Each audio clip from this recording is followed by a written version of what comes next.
See that? Comes right off.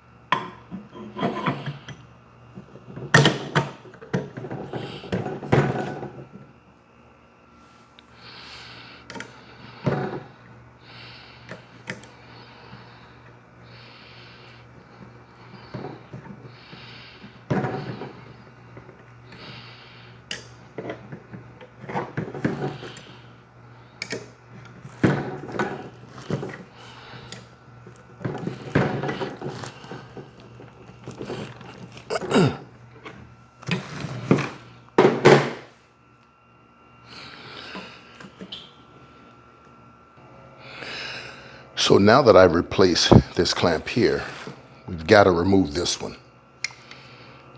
I just take my C-channels here, squeeze on the end really hard.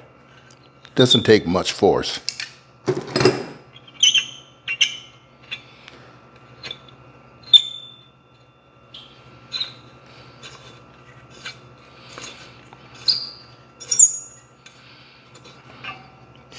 And there it is. So you don't want to lose this, okay? So we're gonna go ahead and place this into the new stem. Simply, you don't need some oil on it. Just simply get it in there. And just really quick, you see these brackets here? I call them the brake brackets. These are your caliper brackets, not brake brackets. Sometimes I talk too fast and I just say things, but I've already transferred these from the old forks over to here. In fact, I have no clue why I put this bracket back on, because we need to remove it in order to get this stem up through the frame of the bike to meet the handlebars. So let's remove this again. Okay, and we're gonna lift with one hand. The bike is relatively light. We're gonna let it slide on in there.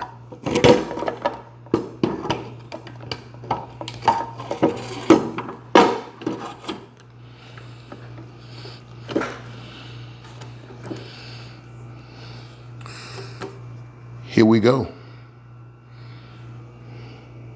It's in here. We need to remember these two plates here. The first plate has to go on.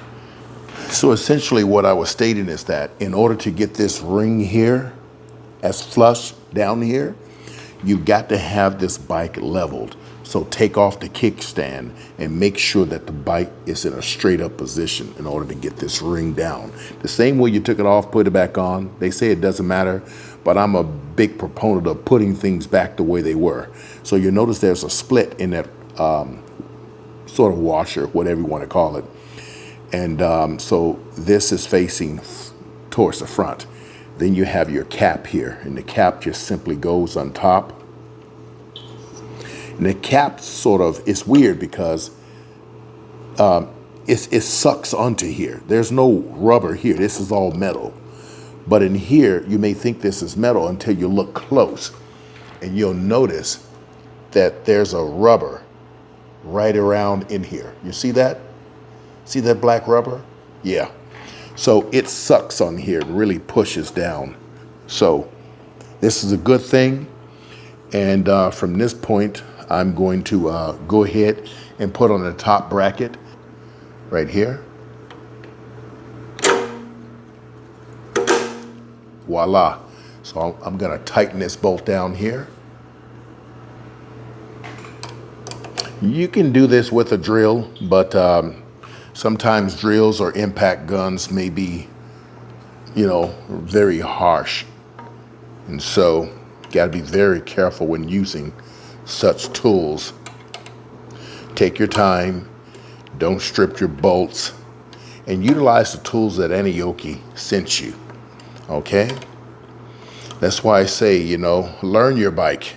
Get familiar with the bike, the parts, the electronics, the wiring, everything. That way you never have to worry about taking your bike to a bike shop, unless you really have to. Sometimes we may have certain elements that stop us from being able to turn a wrench.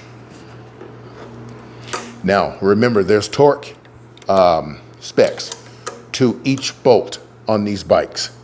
I'm not going to pull out my torque gun that I have for my bikes, but they're going to be in newton meters, and so you need to learn that. And you can get that information directly from Aniioki. I'll do another video and show you folks which part of the bike, which bolts need certain newton meters. What are the torque specs for it? So I'm pretty much, if I can take something off by hand, I can pretty much have a feel for how much height it needs to go.